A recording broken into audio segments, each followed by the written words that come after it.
Yo mga boss, so for today's video, nandito tayo sa garahe sa isa sa mga bigateng sound system sa ngayong henerasyon. Nandito tayo sa Lambunaw sa garahe ni GM Disco Mobile.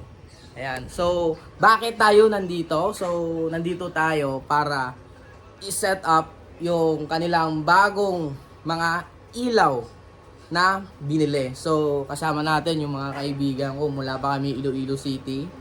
Nagmotor lang kami papunta dito sa Lambunaw. So meron na tayong na-upload ng mga vlog natin mula tayo kay REC. Tapos pumunta tayo ng LM Pro, ng Kabatwan. And again, nandito tayo sa Lambunaw kay GM. Kakabalik lang natin sa vlogging. Meron tayong mga binili mga bagong camera para maganda naman yung ating mga video.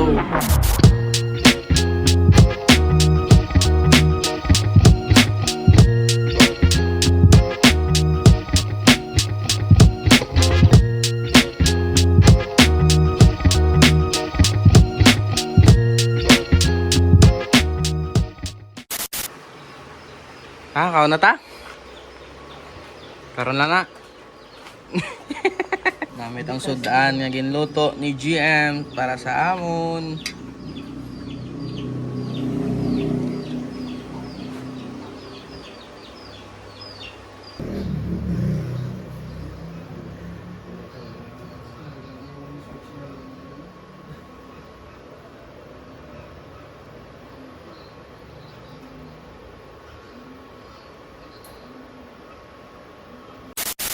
Meron silang laser light na 4 na piraso, 2, 4, 6, 8, 10, 12 na power LEDs.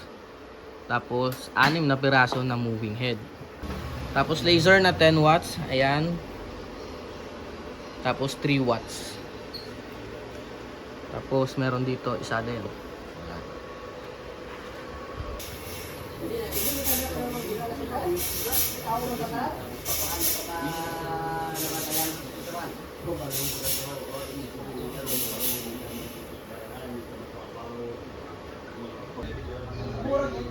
Sige ba, sabi wa? Liwat wa?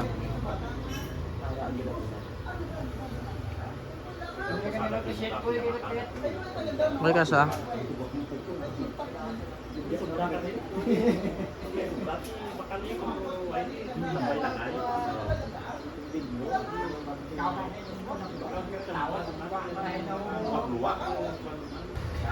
So ayan mga boss. 4 na 230, tapos dalawang 295, tapos iba't ibang uri ng power LED, tapos iba't ibang uri din na laser yung pinagsabay-sabay natin sa Mini Pearl o 1024 light controller. Yung pangmalakasan namin dito. Paano yan? Pangmalakasan. Kita mo ito yung mga ganito. Ganito. Tignan mo. Sige. Pakita mo sa kanila. Pakita. Yan. Pag ganyan ko. Yun. Yun lang.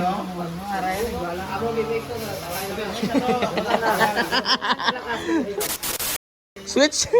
DIY switch? Manual? Ano? Ang utak ng matalino.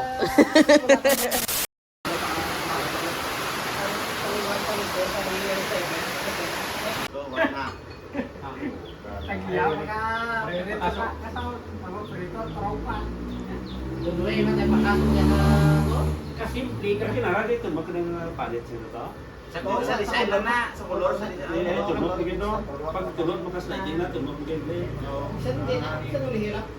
Nulihila ako, kita mo daw kaya nang ang bana, designan mo sa ik. Ayos eh. Ano isa? Oo, rin mo rin naman. Sundin na nila. Ala keeper mo lirik. Yay! So kung nanonood ka man sa ating vlog, kung gusto mo ring i-set up at tulungan natin yung inyong ilaw, mapa mini soundman o mobile, message lang po sa ating page. Thank you.